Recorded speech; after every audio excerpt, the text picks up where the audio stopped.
So, welcome to this Stop TB Canada webinar. Thanks to everybody who's signed in. There are a lot of sites participating, so we're going to leave the webinar in lecture mode. There is going to be time for questions at the end, and you should see a chat box on the right-hand side of the screen. So please type your questions into the chat box, and there'll be time to go through those at the end of the presentation. We are really happy to have Dr. Mike Patterson talking today about TB outbreak response in Nunavut. Many people will know TB in the north is a huge issue here in Canada.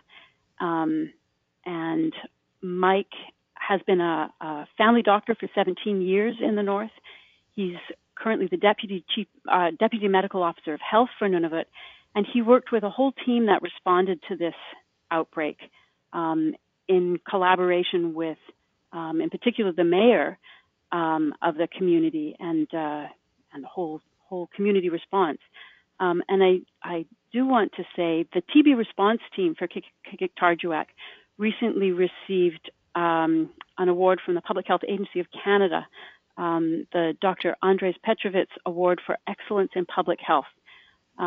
So it's a real chance to showcase some of, for one thing, what's happening with TB in the north, but also what's happening with some of the really collaborative, community-driven response to that outbreak. So thanks, Mike, for doing this for us, and over to you. Thank you.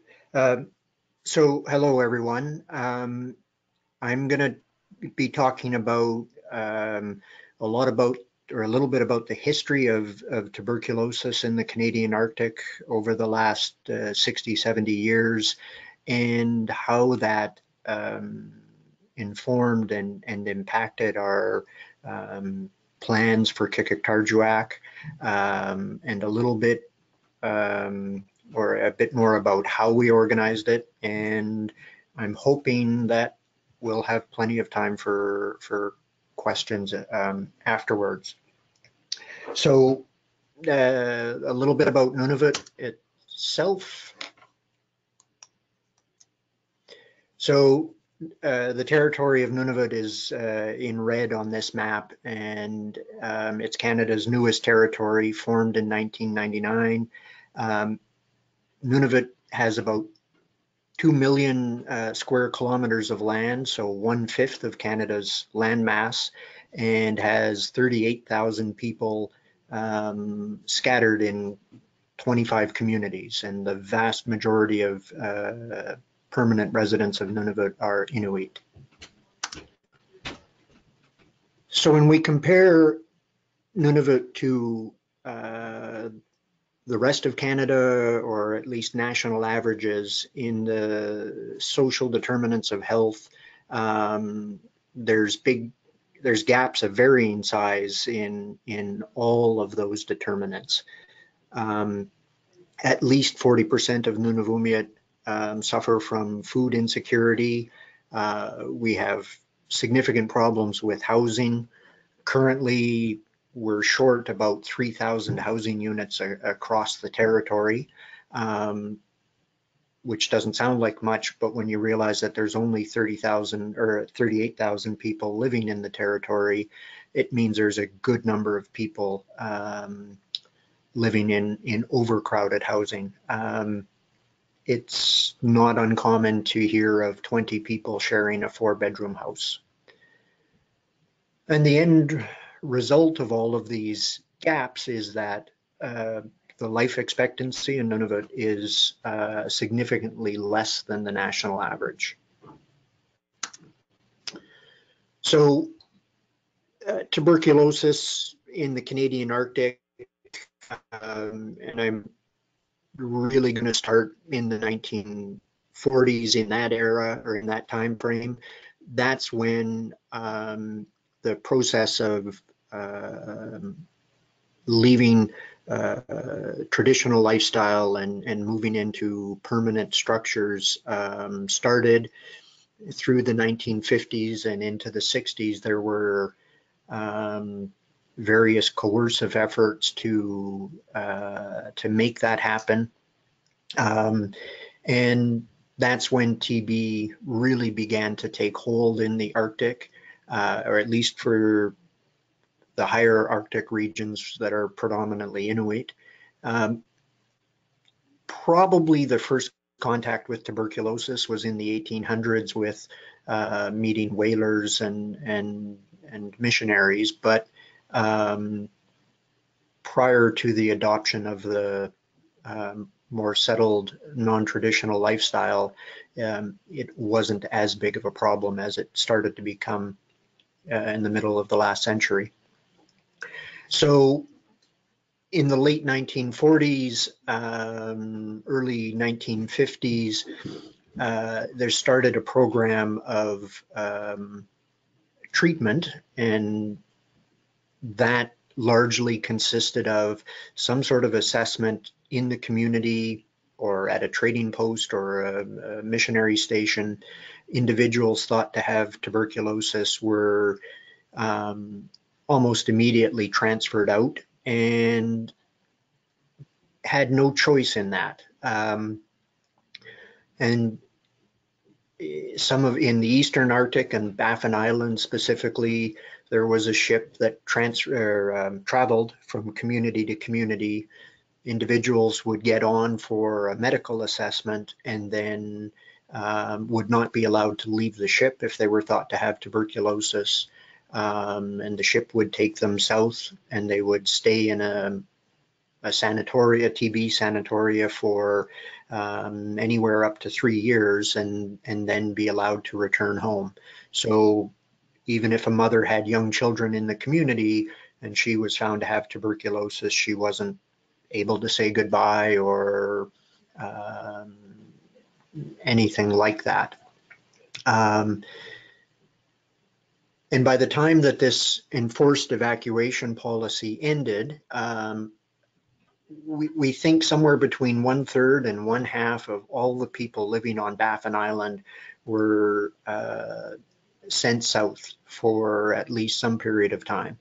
And for a variety of reasons, the impact on those individuals is somewhat comparable to the impact from the residential schools. It colors a lot of stuff that still goes on in health today.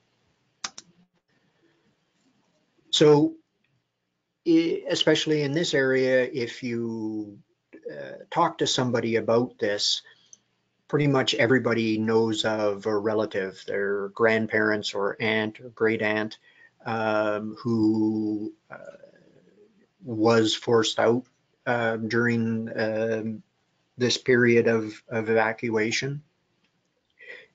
And many of them have family members who died, and they were never notified that they were deceased and never notified where they were buried. There was recently a project announced to create a database and try for many of these families to find out where their loved ones were buried, because even now they don't know, and obviously they still wonder. So the legacy of this, of what happened in this period, it still impacts the care today, whether it's routine tuberculosis care or outbreak response.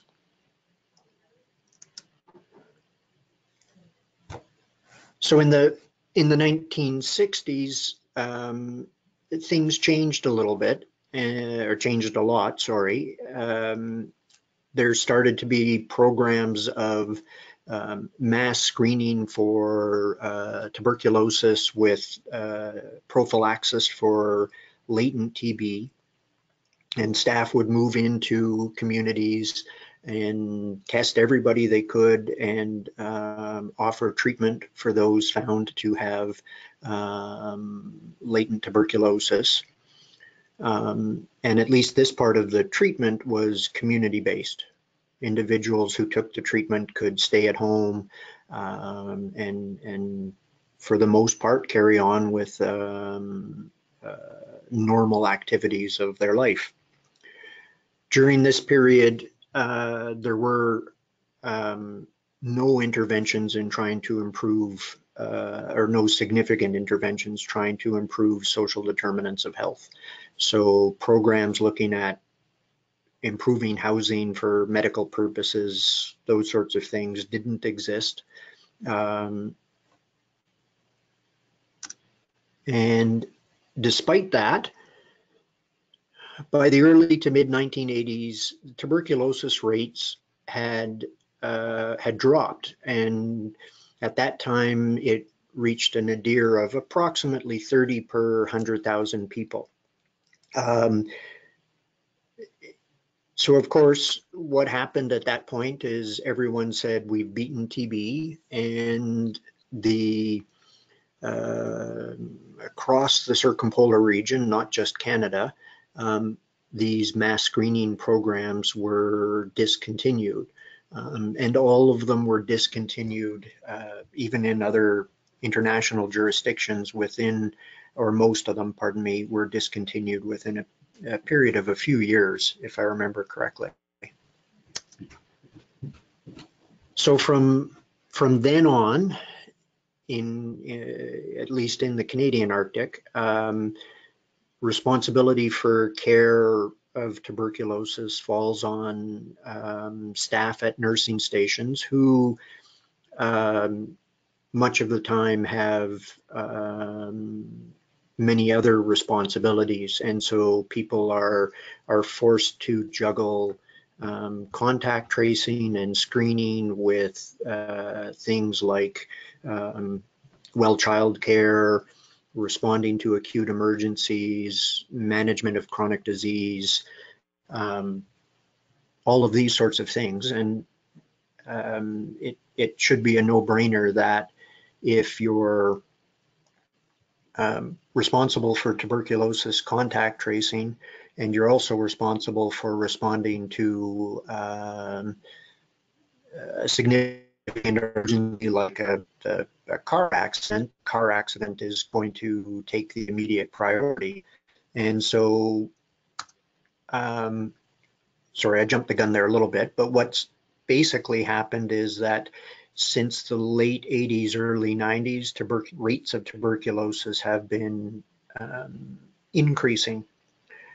Not in all of the regions that discontinued mass screening, but in 3 of the 6, including Canada and Greenland, there's been a steady increase in rates of tuberculosis, both active and latent, since that time frame. And the discontinuation of these mass screening programs has probably contributed to this. So the clinic, our clinic in Qikiqtarjuaq, started February 5th. On February 6th, by pure coincidence, this paper by Degani et al. Was published, and they had gone through historical data for these 6 regions and felt that this contributed to this increase. It's the one piece of evidence we have that shows that there may be some benefit to mass screening at a population level. So this is a graph of tuberculosis since the formation of Nunavut. Basically, you can see that it's got its ups and downs, but the overall pattern has been increasing rates of tuberculosis, and the rate had already been increasing prior to 1999. And in 2010, when we had our worst year, when the rate was close to 300 per 100,000, Canada's national incidence rate was 4.6 out of 100,000. Some other differences with tuberculosis in Nunavut and much of the rest of the Canadian Arctic and the southern parts of Canada. In the south, TB is low incidence and largely driven by immigration. In the Canadian Arctic, tuberculosis is high incidence and it's endemic. Most of the people that I see or have been involved in their care are Inuit who have lived here all of their life. So Qikiqtarjuaq, one of the communities here on the Baffin Island. You can see it on the map on the eastern coast of the island, almost due north of Iqaluit. It's a small community, about 640 people. By most people's standards, it's fairly isolated. There's, like all of our communities, there's no roads. Access during the winter is fly in or skidoo for the really adventurous types. Supplies during the winter have to be flown in, and larger supplies that can wait are brought in by what we call the Sea Lift, an annual program of ships coming to the communities with non-perishable supplies. The health center during normal operations has 3 nurses, one of whom is the manager and one of whom is a public health nurse who provides tuberculosis screening and care.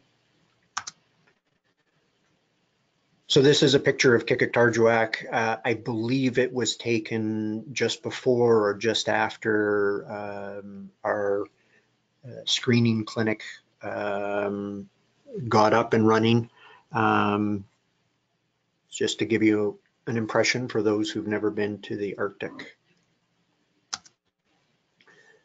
So in January of 2017, there was a death due to tuberculosis. It was a resident who had been in the process of being investigated for tuberculosis, got sick during this process and was medevaced to Iqaluit and then to Ottawa, and died later in Ottawa 10 or 12 days after the medevac. So the staff in the health center started started tracing with her contacts and doing the investigations. And throughout last year, the numbers of people on treatment and the number of possible contacts steadily increased. By late November of 2017, more than 10% of the community were on some form of treatment for tuberculosis, whether it be active or latent tuberculosis. So the staff in Qikiqtarjuaq were having increasing difficulty managing that workload, if not earlier than November, but certainly by then they were. And in November, early December, there was a fair number of people diagnosed with active tuberculosis, which obviously led to an even greater pool of individuals who needed contact tracing. And at that point, it was realized that doing standard contact tracing out of the health center was logistically impossible, but also from another practical point of view, it had reached the point where essentially everyone in the community was potentially a contact.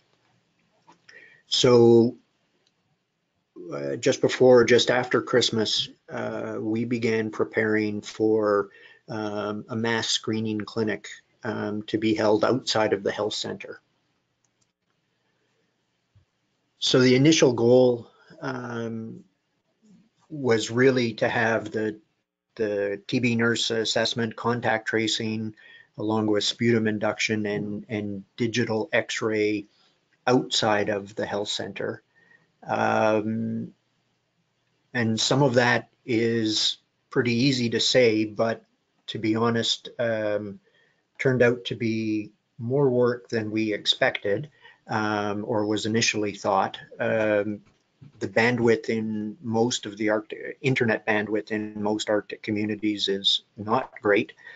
And the infrastructure to support this wasn't there. So technicians had to be brought in to run fiber optic cable so that we'd be able to send digital X-rays out reliably.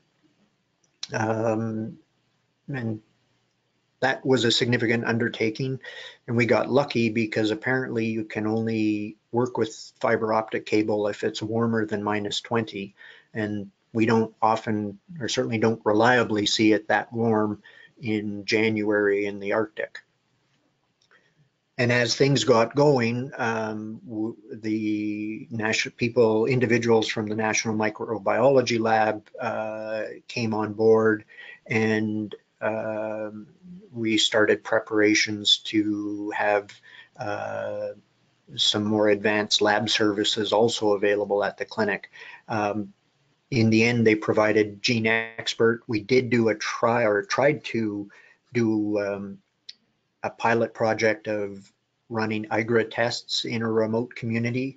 The IGRA tests did not work for reasons that I don't fully understand at this point, but hopefully with our reviews, we'll be able to figure out what went wrong and enhance that process.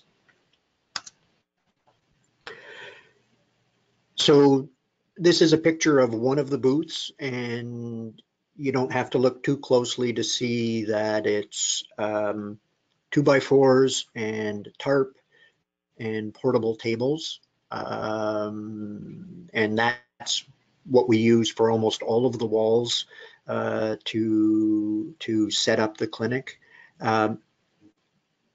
There's a number of reasons for that. The practicality of shipping all of this equipment in by plane limited the weight that we could take into the community. The other nice thing about the tarps is that if there was ever a problem, we could tear them down and set them back up fairly quickly. We did have a few more solid portable partition walls. We sent 10 of them on the cargo plane to Qikiqtarjuaq, but only 7 of them actually survived the flight, whereas these 2x4s and tarps we could actually erect in the community itself with locally available supplies. The medical supplies came from the National Emergency Strategic Stockpile, which is a program through the Public Health Agency of Canada that provides emergency supplies for clinics when needed. So they've typically deployed to things like the fires in Fort McMurray. I think on occasion they've set up a mini clinic when the G8 conferences are in town, those sorts of things. My understanding is that Qikiqtarjuaq was the first time that their equipment had been in operation after a flight deployment. Usually they deploy by truck. So it was new to them as well. And I talked a little bit about the mini clinic already. So the staff came from a variety of places. Nunavut, suffers from a shortage of staff at the best of times. So surge capacity to mount something like this, which is essentially a brand new second health center in the community. We don't have that level of staff at all. And so we had to recruit staff from a number of places. And I've probably forgotten several of the organizations that sent staff. I know that some staff came from the Toronto Public Health, Children's Hospital of Eastern Ontario, St. Joseph's Medical in Hamilton. One physician came from the Children's Hospital of Winnipeg. And again, there were several other places. And most of these staff wound up taking holidays from their regular job to come and help us out. So hats off to them and their bosses for helping out. So the clinic itself started February 5th, and the screening continued until March 16th. And screening consisted of assessment by the TB nurse, MAN2 testing for those that were eligible, chest x-ray, and some form of sputum collection. Some people had induced sputa, some people we just used expectorated sputa. There were a few people who provided expectorated sputa, and then for reasons usually due to clinical suspicion, we brought them back and did induce sputa.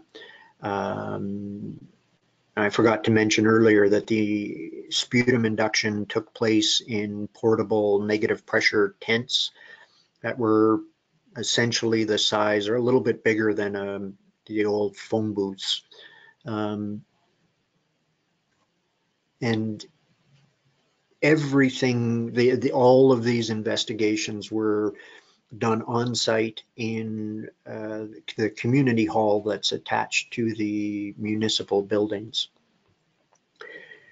Earlier, before the clinic started, one or two staff were in Qikiqtarjuaq doing chart reviews and trying to get background information for the clinic and figure out who definitely needed to be screened.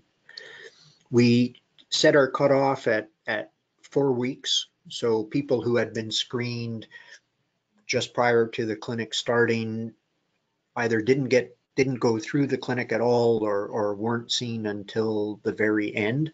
There didn't seem to be any point in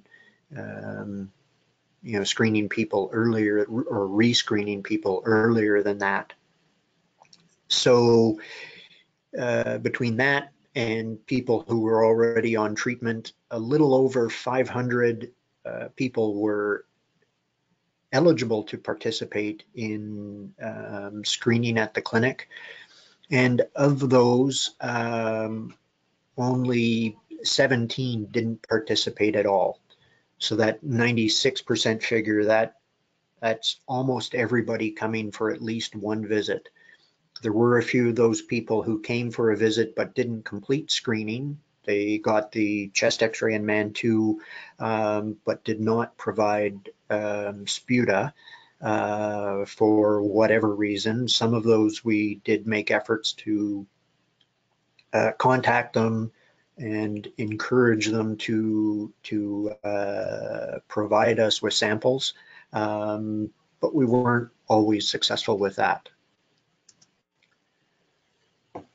So there were a little over 100 people found who needed some form of treatment, whether that be treatment for active or latent, or children who needed window prophylaxis.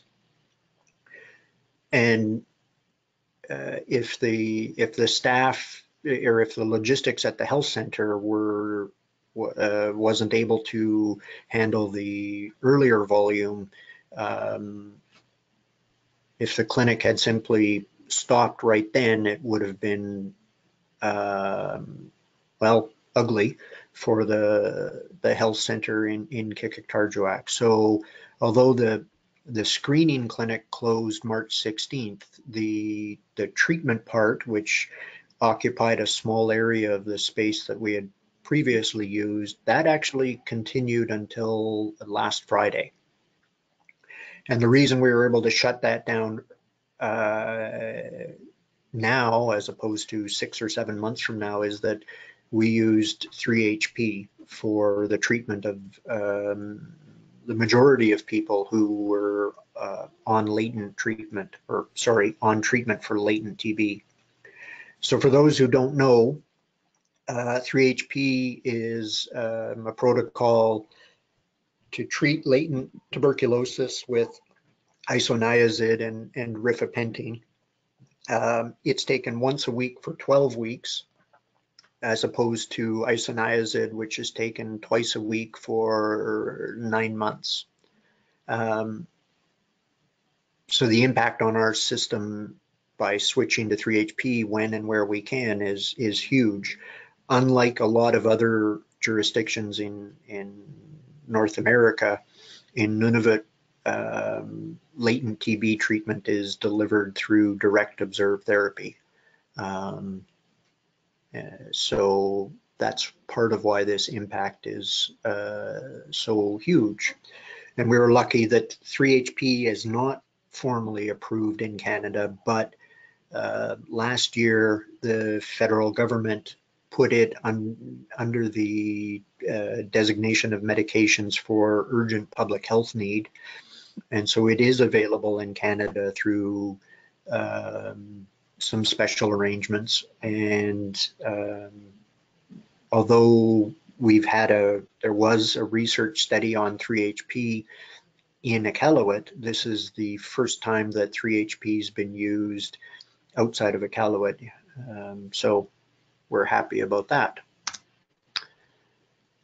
So there were a number of cases that we found that probably would not have been picked up by standard contact tracing. And there was at least one child who one of the physicians in the clinic and I strongly felt that this child was not at risk for tuberculosis, and we, even though she was in the clinic, we debated about whether it was even worth it to give this child a MAN2 test. And this was a child who had not had BCG vaccine, so we didn't have to worry about whether it would be false positive. And to our surprise and chagrin, that child did come back positive. We had also looked at, when we were making plans for this project in January, we had wondered about the possibility of doing some sort of risk stratification in terms of doing some of the investigations, like just MAN2 and chest x-ray, and only getting sputa on people who had symptoms or a suspicious chest x-ray. And of the people we found that had active tuberculosis, at least 3 or 4 of them would have been missed by some sort of selective approach. So at least in an outbreak like this, right now, it appears that, that perhaps a shotgun approach, for lack of a better way of putting it, is appropriate. It may not be for any kind of replication of the mass screening projects of the 80s, but for an event like this, it probably is. And that's a preliminary comment from myself. There's currently 2 reviews going on. One is an operational review where an outside physician has come through and is trying to collect all the lessons learned and has interviewed a number of people. And they're trying to do some staff surveys and those sorts of things. And the other one is looking at cost effectiveness, and they're looking at the they're trying to model out what would have happened if we hadn't done something like this, and what would the financial cost of that versus this operation, how those would have compared. Because as you can imagine, doing something like this was not cheap. staff in the clinic worked basically 10 to 12 hours Monday to Friday and 8 hours on Saturday. So staffing costs alone were significant.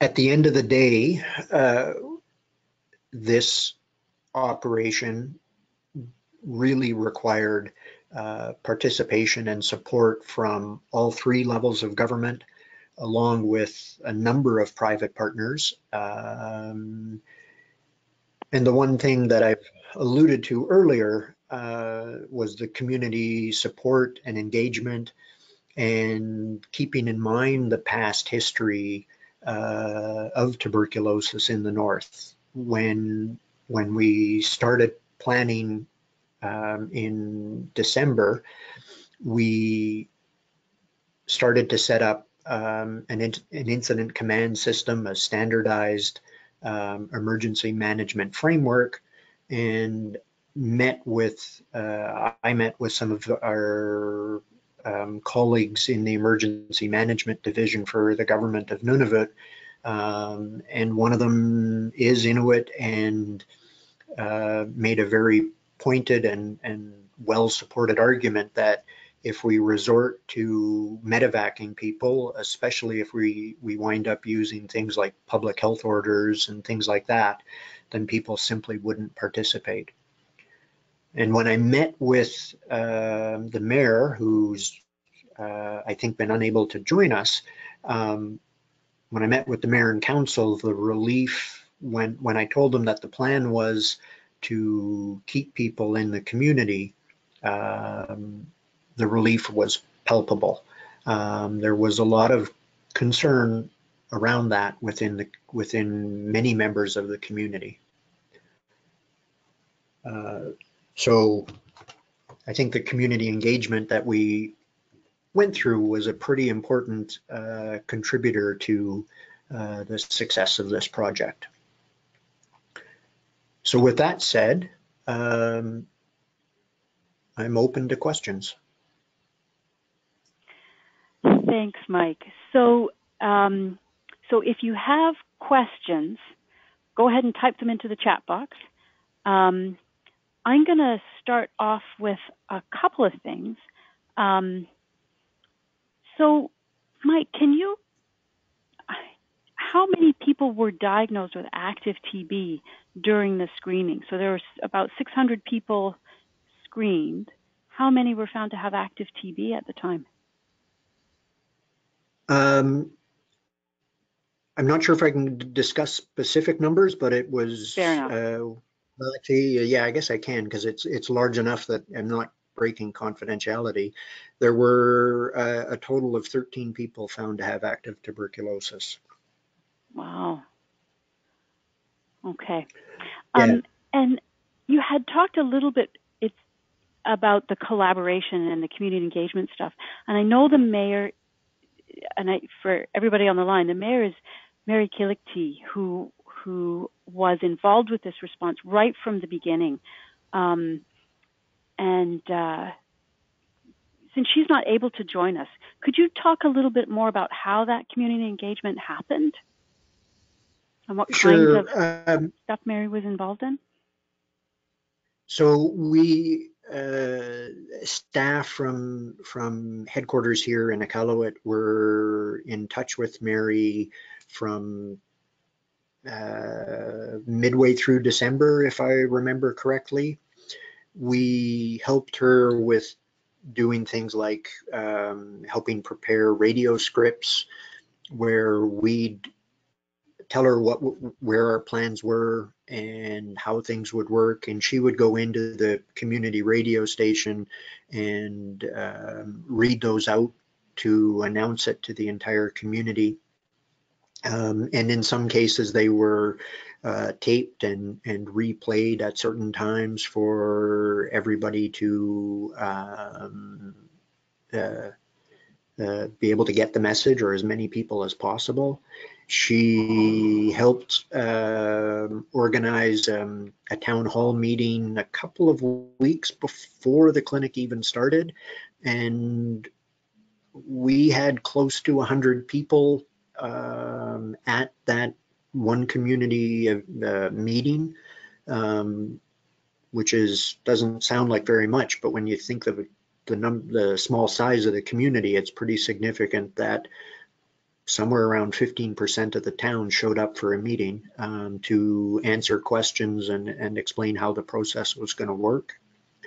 And she helped organize using the town's community center as the site for the clinic, but also found workarounds for recreational activities, so that community hall is normally used for games, dances, you name it. They needed alternative sites for those for several months, and the town was largely responsible for that. And there's also a lot of work involved in setting stuff up, and so the town helped us with recruiting labor to do that work. So. Okay, thanks. I'm going to start into some of the questions that are coming up in the chat box. Okay. Why couldn't the attending physician read the chest x-rays? Easier than fiber optic cable. Well, the attending physicians could, and we did, but it was when we had a physician in town. We didn't always have a physician in town there. We don't have the issues I mentioned with staffing and ability for surge capacity affects physicians as well. So for a good chunk of the clinic, the x-rays were being done there, but looked at by a TB physician here in Iqaluit.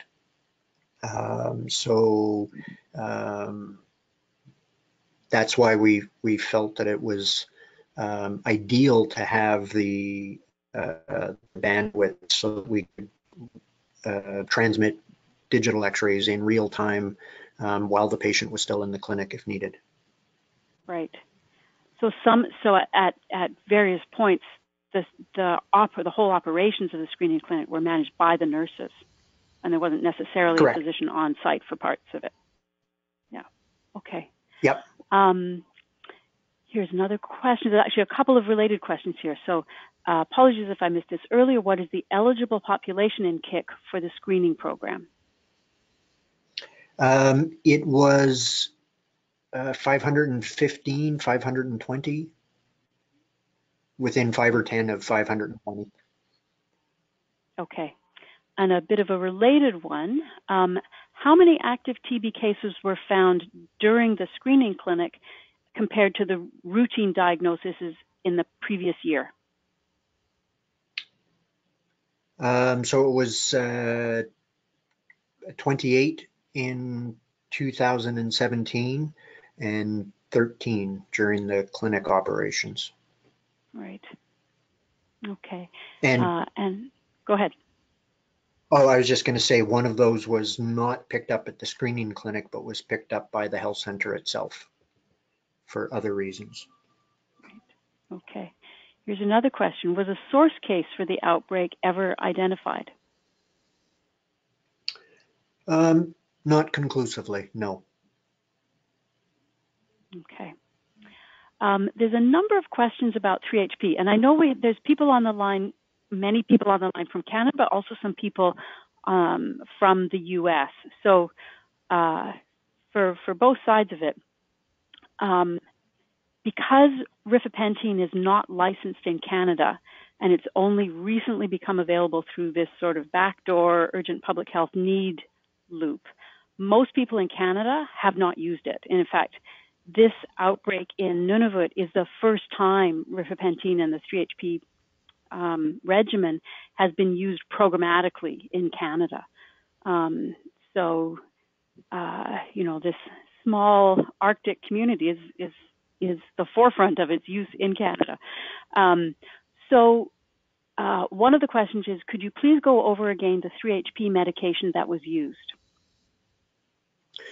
Sure. Yeah, it's a combination, not one pill, but a combination of two separate medications. So people get isoniazid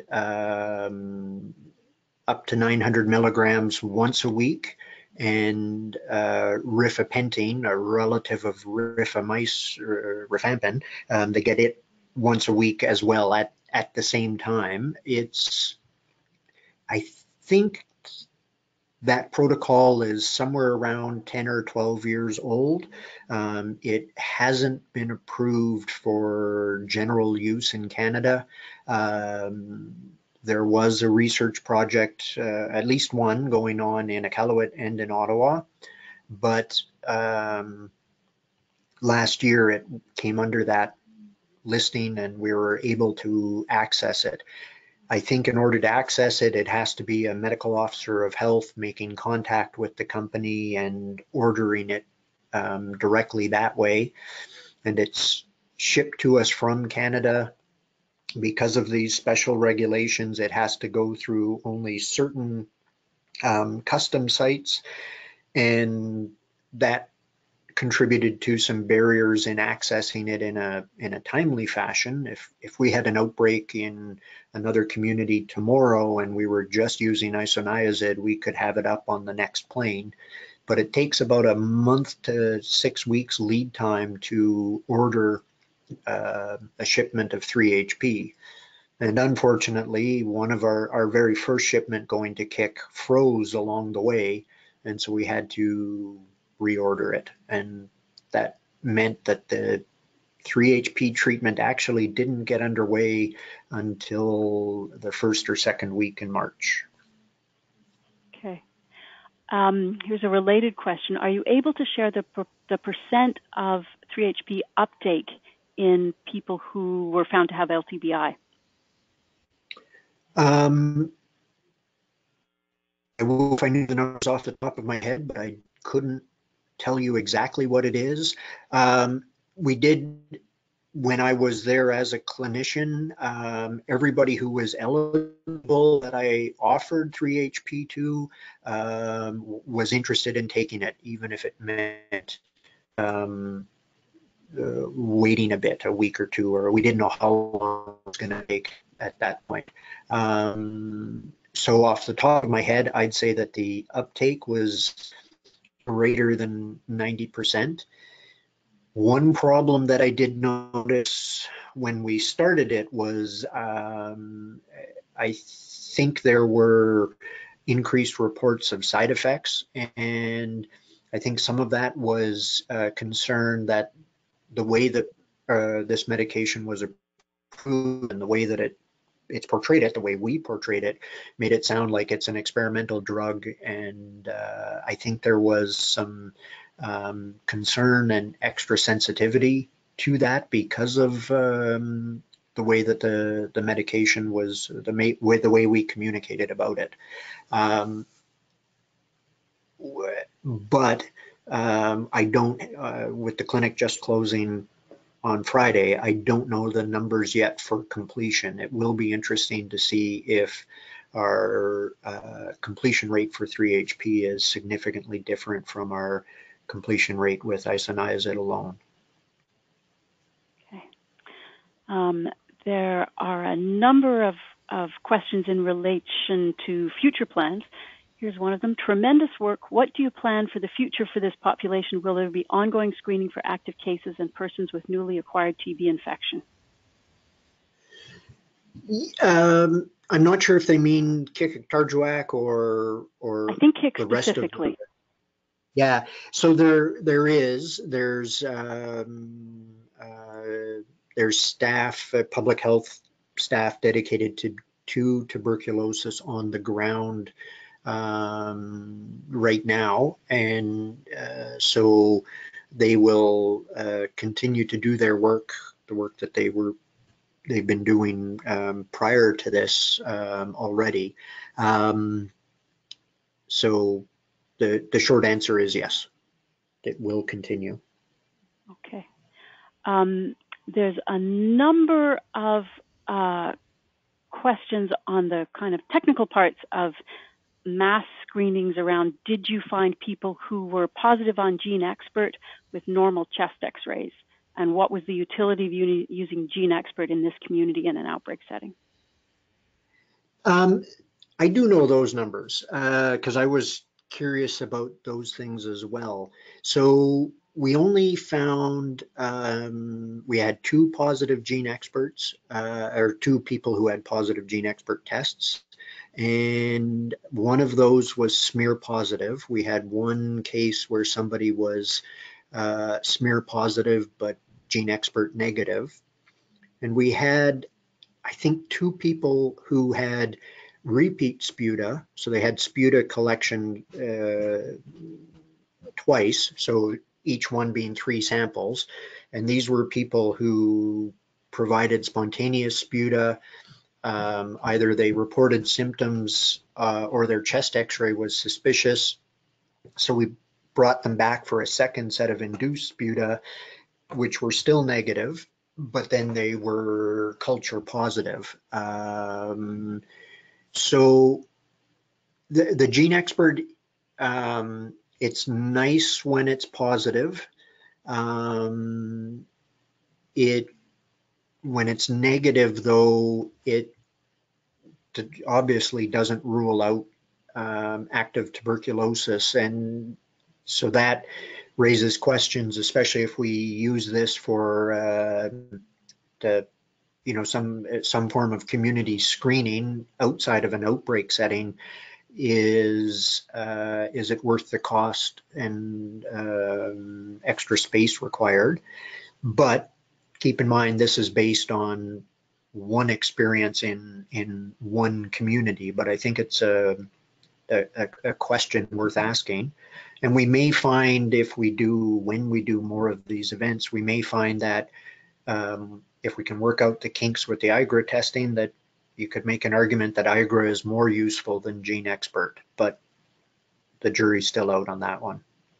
And there were a number of people that had normal x-rays and little or no symptoms who did have active tuberculosis, like had culture positive tuberculosis. So okay. Any feedback from the community at the end of the outbreak response in terms of what they felt worked well? Thinking about how this may affect routine public health screening of TB, and I guess more broadly, TB response and TB care moving forward in Qiq or other Nunavut communities? For the most part, the reviews we got from individuals were positive. There was some confusion. People didn't understand our messaging, so we have to tweak that. And there were issues where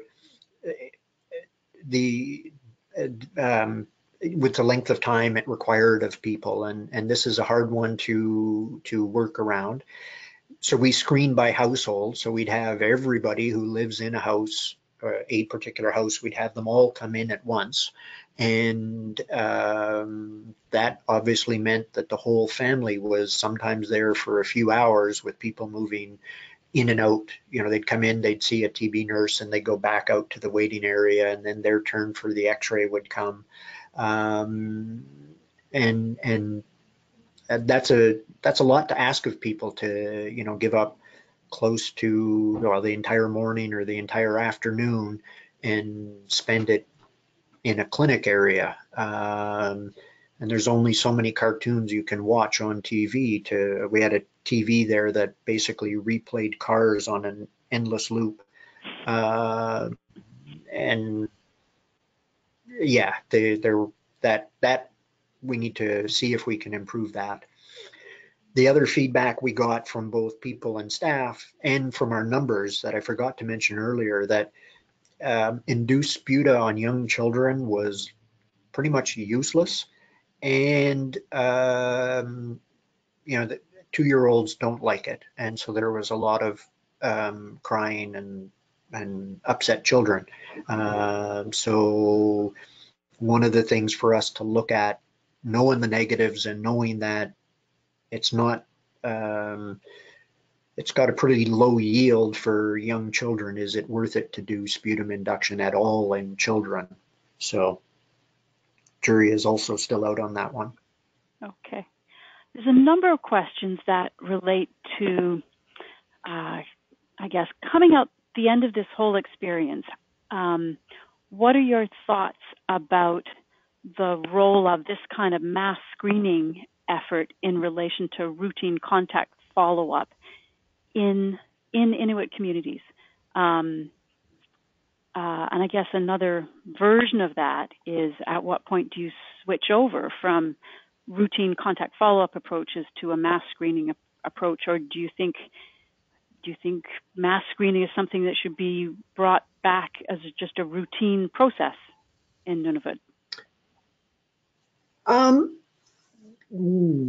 Good questions. That's so the I'll see if I can remember the questions, but the trigger point for when you switch from standard contact tracing to a mass screening, I don't know yet. It would be nice to work out some criteria for that. And that's one of the things that we've asked the researchers to see if they can help us figure that out. So for those who don't know, Dr. Gonzalo Alvarez, a respirologist in Ottawa, is a TB consultant and has been working with the TIMA TB research program for quite some time now. They're doing the research-based, the cost effectiveness evaluation, and we're hoping that maybe they can provide some feedback on that. I think that some form of screening program, it may be time to consider doing that, and we are in preparations for repeating to some degree these efforts in other communities. And obviously this time we've got more time to plan and prepare, and so we're hoping that we'll be able to build in some evaluation processes from the ground up and get better answers to how useful this is, at least at a population level. The paper that was published in early February was intriguing, and it makes us wonder if there isn't some utility in doing something like that. So we're going to do it. We're hoping to do it in at least a couple more communities starting next fall, and go from there. So if I can put a plug in, if anybody's interested in working, if you don't have contacts with Nunavut, feel free to contact us. And yeah, my email's on the first slide. So okay, there's obviously a huge amount of interest in this whole response and hearing more about it. So we're not going to be able to get to all the questions for sure. I'm going to close off with a last question that's community oriented again.